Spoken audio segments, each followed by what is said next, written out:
कविता का जो हत्या हुआ उसके बाद में आदिम जनजाति के लोगों में आक्रोश है। साथ ही जो गैर आदिवासी लोग हैं उनके मन में भी काफी आक्रोश है और वो सरकार से यह मांग कर रहे हैं कि जल्द से जल्द फास्ट ट्रैक का गठन हो और पीड़िता के परिजनों को न्याय मिले। उसको लेकर के जो कार्यकर्ता हैं, जो पहाड़िया समुदाय के अगुवा हैं, बेंजामिन माल्तो हैं और भी ग्रामीण हैं, वो बताएंगे कि आखिर पहाड़िया समुदाय अपने हक को पाने के लिए और अपने अधिकार को पाने के लिए किस तरीके से लगातार काम करेगी और आगे अपने सामाजिक स्तर को कैसे सुधार करेगी। बेंजामिन माल्तो जी, मेरे पास 7 ऐसे मुद्दे हैं जिस कारण से जो पहाड़िया समुदाय है इनका जो हित है उसका हनन होता है हमेशा। सबसे पहला जो मेरा सवाल है वह है पलायन को लेकर के। जो लड़के और लड़कियां पहाड़िया समुदाय के हैं वो लगातार पलायन कर रहे हैं। इसको लेकर के आप क्या सोचते हैं और आप लोग क्या पहल करेंगे? हम इसको लेके जो यही सोचते हैं कि हम लोग का पलायन जो बाहर जो लेके आना जाना जो करता है वो सब बंगाल का आदमी है। वो सब जो है हम लोग का लड़की को जो है पहला पुसला के लेके चल जाता है और हम लोग का अनुसूचित जनजाति लड़की से भी जो है वो टारगेट बनाता है। जैसे वो लोग का एज जो है 13-14 उम्र हो गया, उनको बिहार के झांसा में फंसा के जो है उससे नाइजत संबंध बना के उनको अपना दूसरी पत्नी बना के वो लोग अपना संख्या बढ़ाने का काम कर रहा है, ताकि जो है अभी जो सरकार बनी है जला और जमीन की रक्षा के नाम पे, वो तो बंगाल का वो लोग को देने के लिए वो सब सरकार बनी है। हम लोग तो लूट के कगार में है। अगर जैसे ही एक सरकार खत्म हो जाएगा हम लोग का संख्या घट जाएगा और हम लोग का खोजने से भी नहीं मिलेगा। किन किन माध्यमों के द्वारा गैर आदिवासी या कहीं तो बांग्लादेशी या अन्य समुदाय के द्वारा आप लोग के जो ऊपर अत्याचार होता है, आप लोग के बहू बेटियों के जो साथ शोषण होता है, किन किन माध्यमों के द्वारा होता है? क्या इस पर आप क्या कहेंगे? इसमें जो हम विफलता होती है? हाँ, अगर हम इस बात को हम रखेंगे तो बोरियो में अगर सर्वे करेंगे कि कितना पहाड़िया लड़की जो है मुस्लिम समुदाय से रह रही है, उसमें 95 लड़की जो मिलेगी मुस्लिम समुदाय से है। और इसमें हम मांग करेंगे कि सीबीआई आके जो इसमें जांच करे।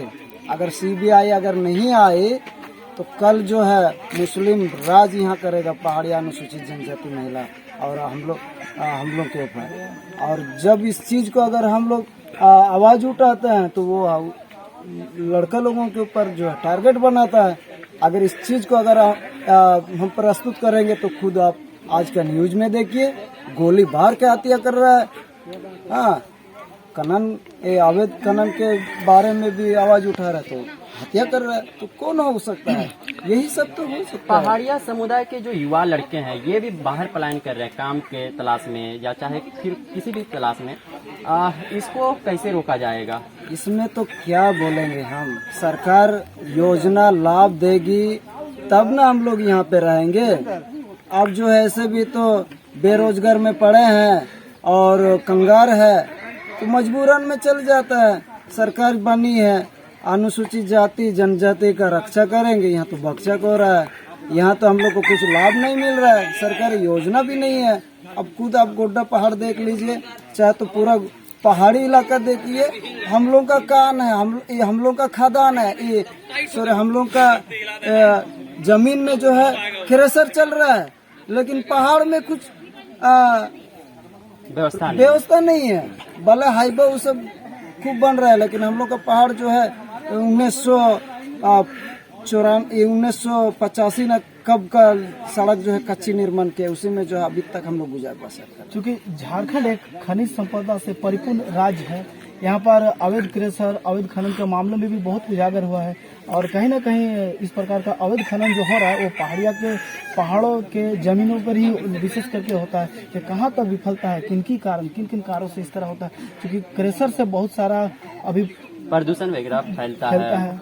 हम लोग को हानि होता है, प्रदूषण से बीमार का शिकार पड़ते हैं। और क्रेशर बैठने से जो है बाहर का बिहारी आदमी आया, बंगाल का आदमी आया, वो लोग हम लोग का लड़की से हो छेड़खानी और इज्जत लूटा जाता है। और जो हम लोग को कुछ लाभ नहीं है वो तो हेमंत सरकार को लाभ मिलता है। संजय जी ने जो मुद्दा भी छेड़ा कि प्रदूषण, इसी से जुड़ा हुआ एक मेरे पास एक डाटा था और कि स्वास्थ्य विभाग का भी बहुत लचर व्यवस्था है इन दुर्गम जंगलों में।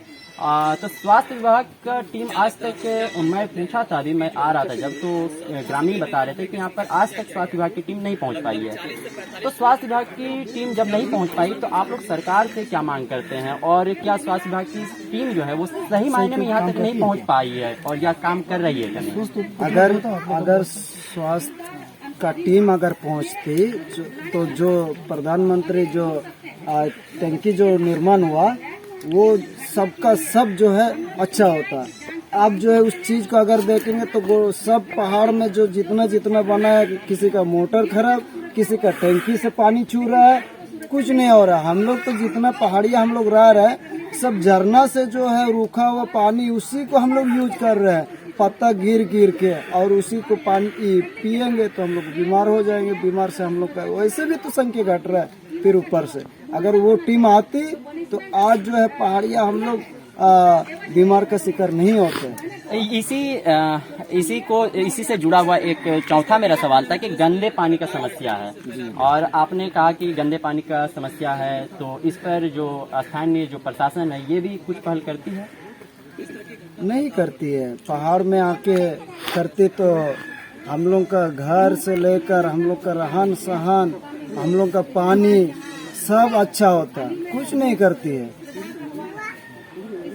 क्योंकि आप लोग एक पेरिमेट्री समुदाय है, कास्ट है, संरक्षित समुदाय है, आदिम जनजाति पहाड़िया समुदाय, तो सरकार आप लोगों के लिए इस जो कहीं न कहीं आप लोग का जनसंख्या में भी दिनों दिन ह्रास होने की सूचना प्राप्त होती है, कहीं न कहीं न्यूज़पेपरों में, अखबारों में, तो इस पर आप क्या कहेंगे? क्या सरकार इस पर कुछ पहल कर रही है?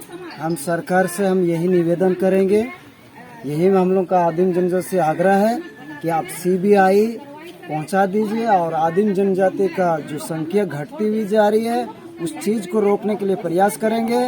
और जो मुस्लिम समुदाय का लड़का या तो गैर आदिवासी लड़का जो प्यार का झांसा में फंसा के रखा है, हो सके वो लोग जो नाम बदली करके धर्म परिवर्तन भी किया है, अगर वैसे आरोपी अगर निकला तो कड़ी से कड़ी सजा होनी चाहिए। अगर ये चीज अगर हुआ तो हम लोग का संख्या रुक जाएगी, बेटी बचेगी, तो कल जो है हम लोग का संख्या बढ़ेगी। अगर इस चीज को अमल नहीं किया, आज बेटी को नहीं बचाया, तो कल आने वाला वक्त में यानी 2 से 3 साल के बाद जो है हम लोग का पहाड़िया लड़की खोजने में भी नहीं मिलेगा, और हम लोग का संख्या जो घट जाएगा। हम किसी और से शादी करेंगे तो हम लोग का अत्याचार होगा।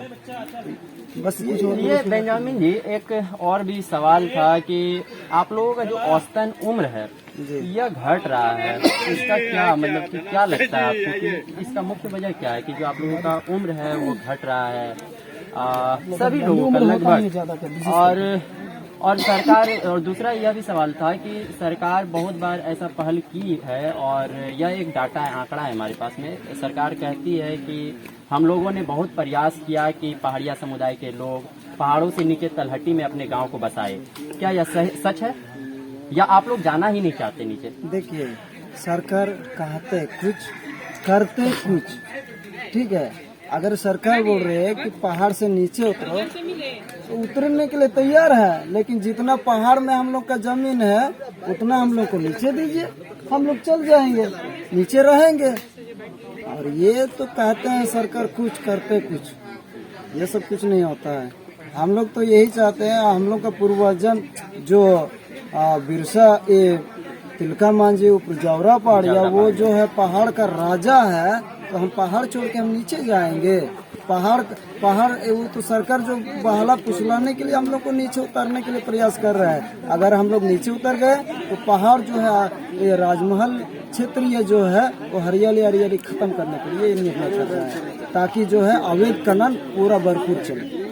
क्या संजय जी, आपको क्या लगता है कि पहाड़िया समुदाय का विकास कैसे होगा? आप एक पत्रकार हैं, स्थानीय पत्रकार हैं, आपको क्या ऐसा लगता है कि क्या करना चाहिए? इस मामले को लेकर सरकार को एक महत्वपूर्ण पहल उठाना चाहिए, जो प्रत्येक पंचायत में लेवल, पंचायत स्तर तक हो सके, जहां तक हो सके। ऐसा है कि अब उपायुक्त महोदय के द्वारा कोई विकास का निर्देश दिया गया, परंतु उससे धरातल पर नहीं पहुंच पाता। तो तो अगर धरातल में उसके लिए पहुंचाने के लिए जो है ना उसको पंचायत स्तर, गांव स्तर से लेकर उसको देखना पड़ेगा कि क्या है, किस प्रकार से इसको विकास किया जाए। सबसे बड़ी मुख्य बात यही है। हमारे साथ एक स्थानीय पत्रकार, जो अन्य स्थानीय पत्रकार हैं, हलीम जी, अब वो लगातार इन मुद्दों को लेकर आगे बढ़ते रहे हैं। हलीम जी, क्या लगता है कि आदिम जनजाति के जो लोग हैं इनका विकास कैसे होगा? इसके लिए सरकार को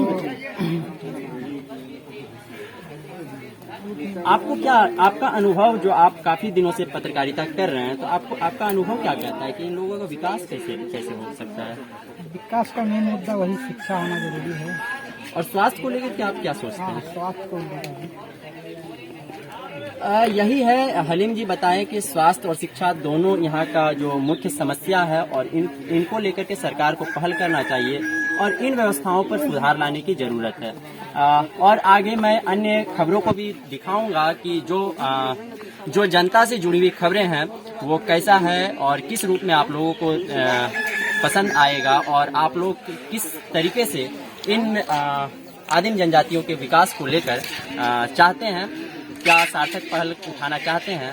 आप देखते रहिए पोस्ट इंडिया 1947। मेरे साथ थे मेरे सहयोगी संजय मोदी जी और साथ में हमारे अन्य पत्रकार हलीम जी। धन्यवाद।